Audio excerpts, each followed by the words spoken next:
Si aujourd'hui, on parlait du prêt immobilier, mais plus particulièrement à quoi correspond un prêt immobilier pour un investisseur? Si c'est la question que tu te poses, bah écoute, tu es tombé sur la bonne chaîne et sur la bonne vidéo. Je te dis à tout de suite.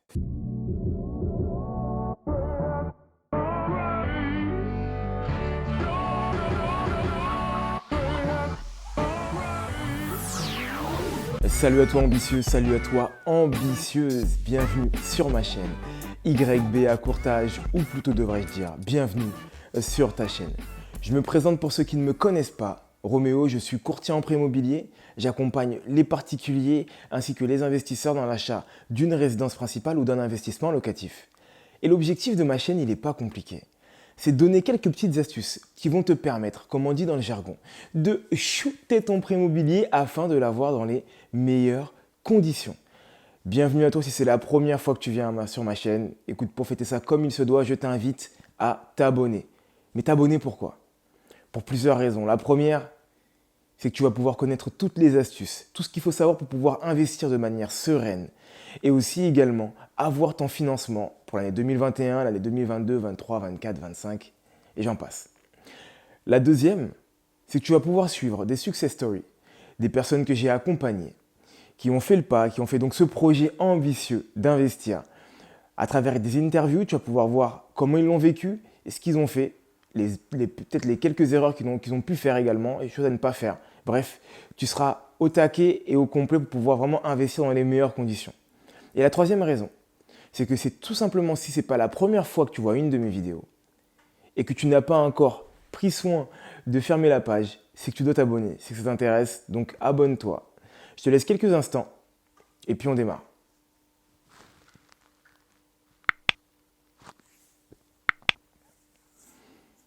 Ça y est, c'est bon, je pense que tu viens tout juste de t'abonner. Écoute, félicitations à toi.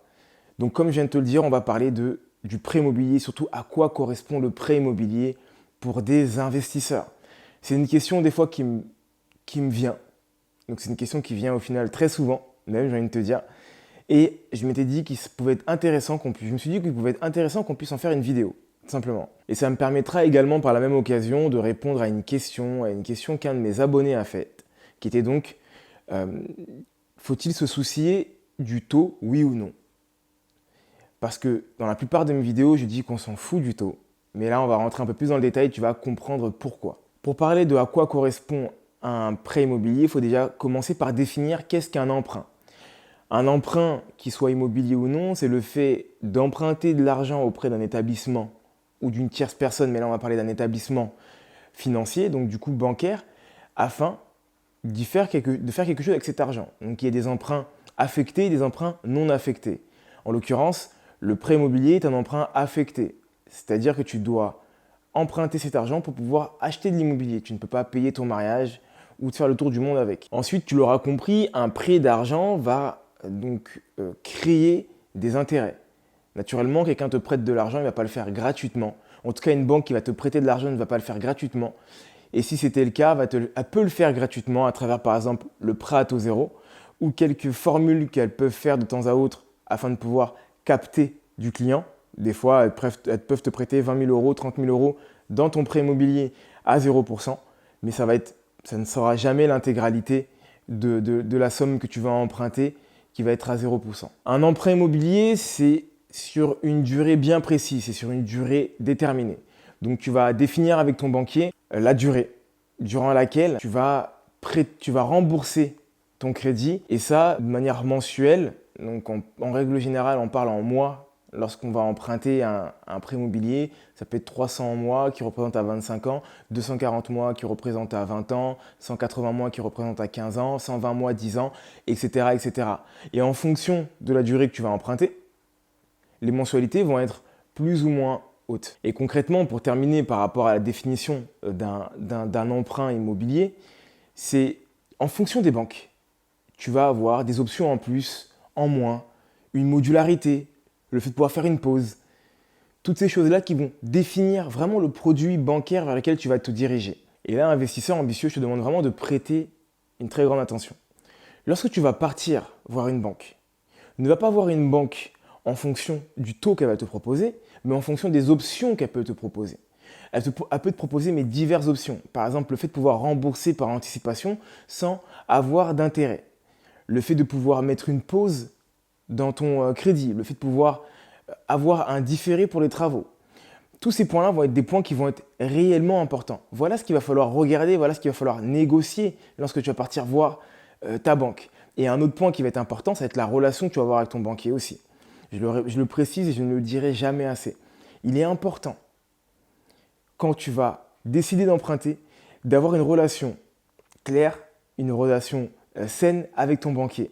C'est ce qui va te permettre de pouvoir enchaîner tes projets de la manière la plus simple possible. Après, il y a d'autres moyens, mais celle-ci, c'est la plus simple, d'avoir une bonne relation. Et pour ça, il faut que tu aies une expertise.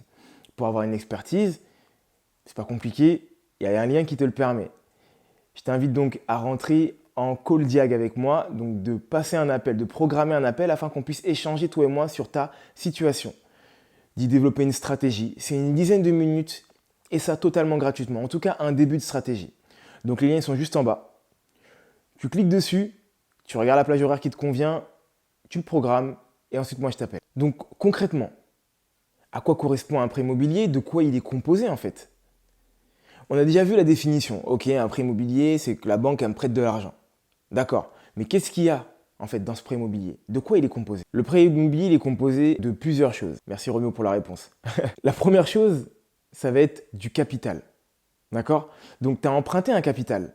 Le capital, c'est la somme que tu as empruntée. Donc 100 000 euros, 150 000 euros, 200 000 euros, peu importe la somme que tu as empruntée. C'est ce qu'on appelle donc le capital de départ. Il est également composé d'intérêts et d'une assurance, en règle générale. D'accord? En sachant que l'assurance, j'ai une petite parenthèse là-dessus, mais n'est pas une obligation légale. Certaines banques peuvent ne pas te demander de t'assurer sur certaines conditions, mais on peut en parler ultérieurement. Là, on ne va pas non plus trop dériver sur le sujet de base.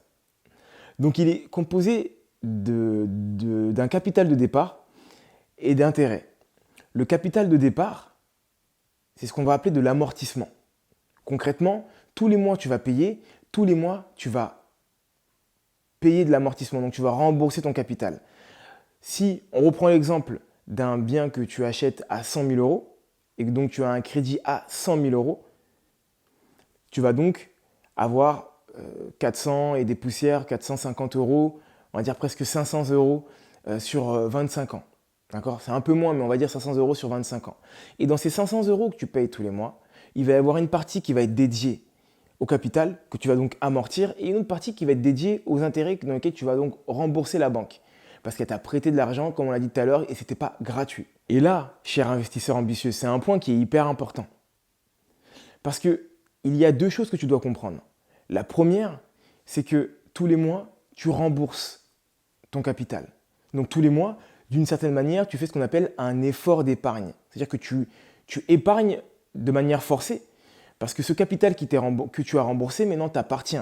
Si au bout d'un an, tu as remboursé 10 000 euros sur les 100 000 euros que tu as empruntés, demain, tu revends ta maison 100 000 euros ou ton appartement 100 000 euros, tu rembourseras donc 90 000 euros à la banque et il te restera à toi 10 000 euros. Et ça, c'est un point qui est hyper important parce que très souvent, les investisseurs oublient cette partie-là. On pense uniquement qu'au cash flow, mais il n'y a pas que ça en fait. Il y a un double effet qui se coule lorsque tu investis dans l'immobilier. Et c'est pour ça qu'il est important d'investir dans l'immobilier. Tu suis un peu le truc. C'est que concrètement, en plus de recevoir de l'excédent, donc le fameux cash flow dont je viens de te parler, tu vas également amortir. Donc si tu reçois 200 euros en plus tous les mois d'excédent sur ton crédit, il y a également, sur ces 500 euros, peut-être 150, peut-être 200 euros, voire 300 euros que tu amortis tous les mois. Donc en réalité, tu ne gagnes pas 200 euros, mais tu gagnes 200 euros dans ton cash flow, plus les fameux 300 euros qui sont donc l'amortissement et qui te permettent de pouvoir avoir cette épargne qui te servira le jour d'une revente. Et il y a également un deuxième point. Et donc là, du coup, je vais répondre à la question d'Adrien qui me disait « Ok, d'accord Roméo, on s'en fout du taux immobilier, du taux du prêt. Mais on est bien d'accord que si le taux est plus élevé, je vais donc rembourser plus à la banque. Je vais donc payer plus de mensualités et techniquement perdre également en cash flow. » Oui, mathématiquement parlant, on va dire, oui, si le taux augmente, tu vas également du coup payer plus d'intérêts et donc du coup tu vas payer plus de mensualités. Mais il y a un facteur qu'il ne faut pas oublier. La première chose, c'est que ce n'est pas toi qui payes ces intérêts, ça va être ton locataire lorsque tu fais des bons investissements. D'accord? C'est lui qui va payer l'intégralité de ta mensualité. Donc toi, tu n'as pas d'effort réellement. Donc c'est lui qui fait l'effort à ta place. Ça, c'est le premier point. Le second point, les taux sont tellement bas. Depuis maintenant plusieurs années, les taux sont tellement bas que de passer de 1,50 à 2%, et là je te donne vraiment une valeur comme ça approximative, concrètement ce que tu vas gagner par mois, ça va être une trentaine d'euros en fonction du taux que tu vas prendre. Donc si on reprend l'exemple de 1,50 à 2%, au lieu d'être à 500 euros, tu ne seras pas à 500 mais à 530 euros. D'accord? Donc c'est 30 euros que tu perds tous les mois, ça fait 360 euros que tu perds à l'année et tu peux le multiplier par le nombre d'années ou d'ans que tu vas emprunter. Je suis d'accord avec toi. Néanmoins, tu perds beaucoup plus. Tu perds un partenariat avec une banque qui va peut-être te suivre sur d'autres projets. Et la question peut se poser. Est-ce qu'il est préférable d'économiser 30 euros et de perdre un partenaire qui aurait pu te permettre de gagner 500, 600, 700, 800 euros en plus, ou de fermer les yeux sur ces 30 euros et gagner donc du coup ce partenaire qui va comprendre que là on est dans un rapport gagnant-gagnant.